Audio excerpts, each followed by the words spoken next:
Bien, continuamos con el tema de esta noche sobre los terremotos y la peligrosidad que eso representa para material y humanamente, ¿no?, para las personas que viven en un edificio que pueda ser vulnerable a los efectos de un temblor de gran intensidad.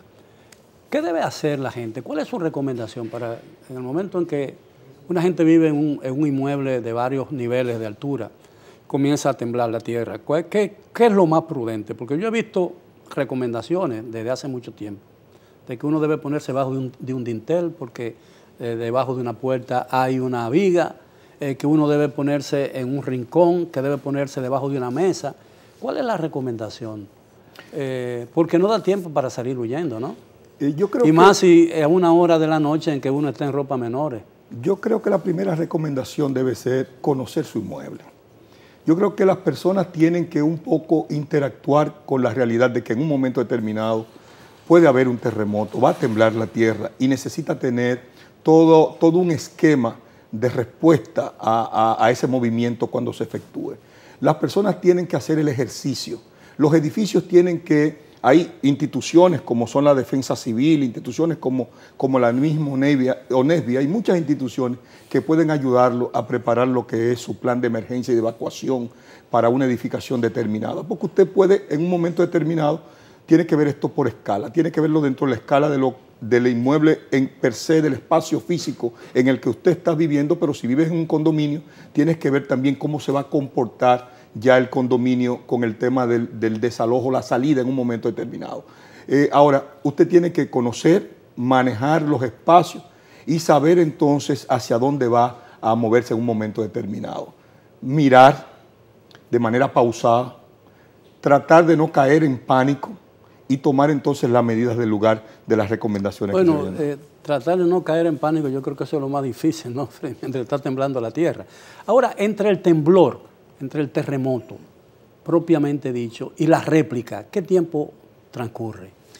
No hay una regla establecida. La cantidad de réplicas y la magnitud de las réplicas serán directamente proporcional a la magnitud del terremoto inicial. Por ejemplo, el terremoto del 4 de agosto del año 1946, con un epicentro en la Bahía Escocesa, cerca de donde hoy día está Nagua y Sánchez, cerca de esa zona, que fue de magnitud 8.1, produjo una réplica de magnitud 7.6 dos días después. Eso termina de acabar. De hacer colapsar lo que quedó de pie.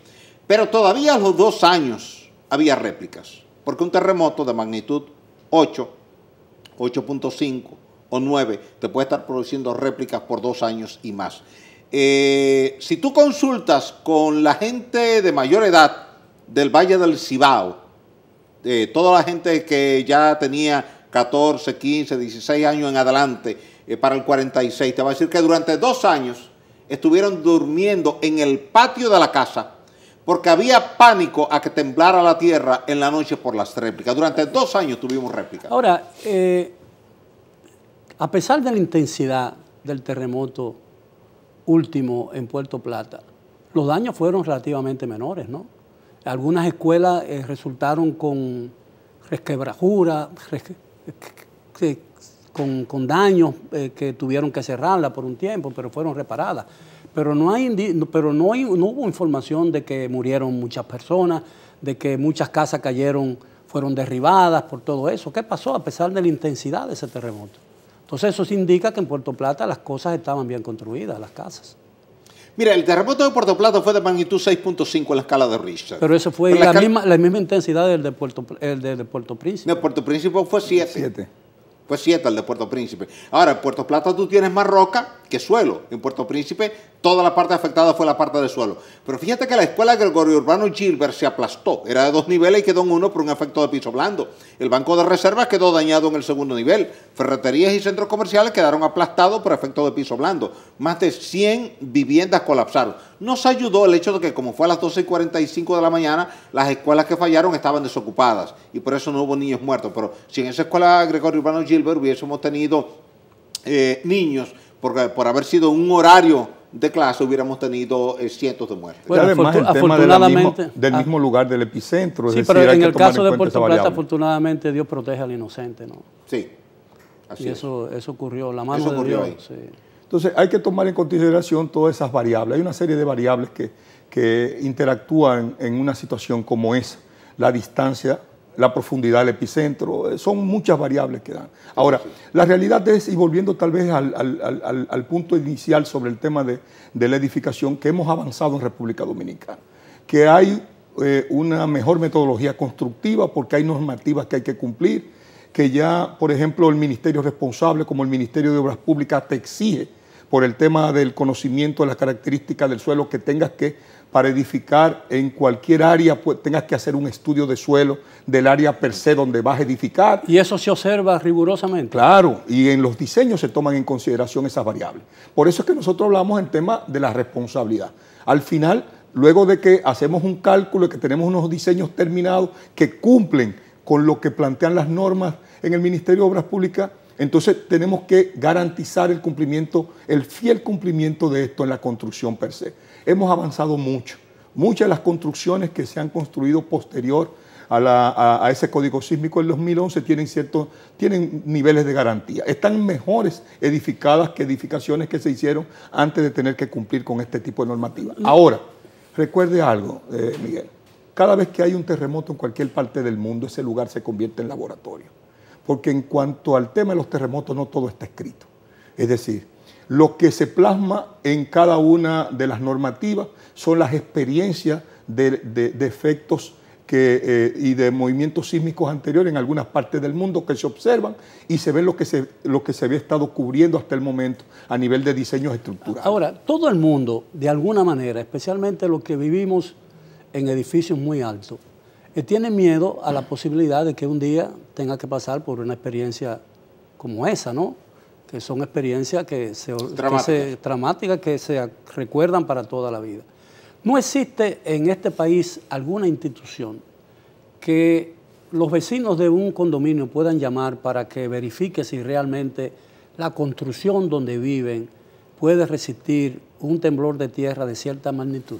Bueno, la Oficina Nacional de Evaluación Sísmica y Vulnerabilidad de Infraestructura, ONESVI, está ampliando su cobertura. En este momento estamos... Es una institución pública. Es una institución pública, se creó en el 2001, el decreto 715, en ese momento el entonces presidente Hipólito Mejía, una iniciativa por una serie de elementos que se habían acontecido, visto algunos fenómenos que habían pasado en República Dominicana y unas conferencias y unos estudios que se hicieron en el país.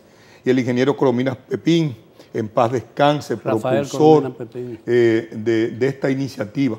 ONESVI nace con un fin y es básicamente nosotros tomar en consideración y evaluar esas edificaciones que fueron construidas. Pero lo importante es saber si alguien tiene miedo, tiene duda sobre puede llamar y ustedes van y supervisan. Sí, el proceso para identificar la característica de la edificación está en varias fases, son varias fases. Nosotros hemos recibido solicitudes de personas que nos piden evaluar sus edificaciones. Siempre les requerimos que sea una decisión del condominio, que no sea una decisión individual de una persona, sino que se reúne el condominio y nos hagan la solicitud. En la primera fase de la evaluación visual nosotros le podemos dar el servicio de la evaluación visual. La evaluación visual es identificar la característica de esa edificación y ver las condiciones en las que fue construida y diseñada en una evaluación visual rápida, y esto va a reflejarse en una puntuación, y dependiendo de esa puntuación le decimos si necesita una evaluación más en detalle para ver ya características un poquito más profundas de la edificación y de los materiales de construcción, o si no. Entonces ese servicio lo podemos dar. ¿Esos servicios tienen algún costo o un servicio? Esa primera parte no. La segunda fase, ya cuando hay que irse a un estudio más profundo, eso conlleva ya una inversión y un gasto. Nosotros al sector privado lo que les recomendamos es ir a las empresas privadas que están asentadas en la República Dominicana y va a buscar esa segunda fase. Ahora, arquitecto, en el caso hipotético de que se le soliciten los condóminos de un edificio, le soliciten esa primera fase, ¿no? Y usted dice, mira, este edificio es vulnerable. Por ejemplo, este edificio es vulnerable, ¿qué pasaría entonces? Bueno, nosotros le damos las recomendaciones y le damos una notificación para que hagan una evaluación en detalle de ese condominio. Y si esa evaluación en detalle culmina con que todavía hay una cosa... Ya se confirma lo que la primera evaluación visual había dicho. entonces se entra a una segunda fase. Entonces, un edificio que después de toda esa fase de investigación o de supervisión resulta vulnerable, ¿ese edificio hay que cerrarlo? No, ese edificio, toda esa información que se levantó en ese proceso va a servir como información base para hacer una propuesta de reforzamiento a esa edificación. Es decir, ese edificio puede ser recuperado, ese edificio puede recibir en sí una serie se le pueden tomar una serie de decisiones sobre su estructura que van a garantizar que el edificio pueda entonces responder de manera más efectiva a un movimiento sísmico. Y si se acepta esa renovación del edificio, para llamarlo de esa manera, ¿el edificio tiene en el proceso que ser desocupado? No necesariamente. Depende la decisión final sobre el tema del diseño de intervención o la propuesta de reforzamiento de la edificación. Hay propuestas de reforzamiento que son menos invasivas que otras en un momento determinado, pero hay elementos que pueden corregir y pueden asegurar una mejor respuesta al movimiento dependiendo del tipo de diseño que al final tenga. Bien, tenemos que hacer otra pausa. Regresamos después de ella. Continúen por favor con nosotros aquí en Edición Nocturna.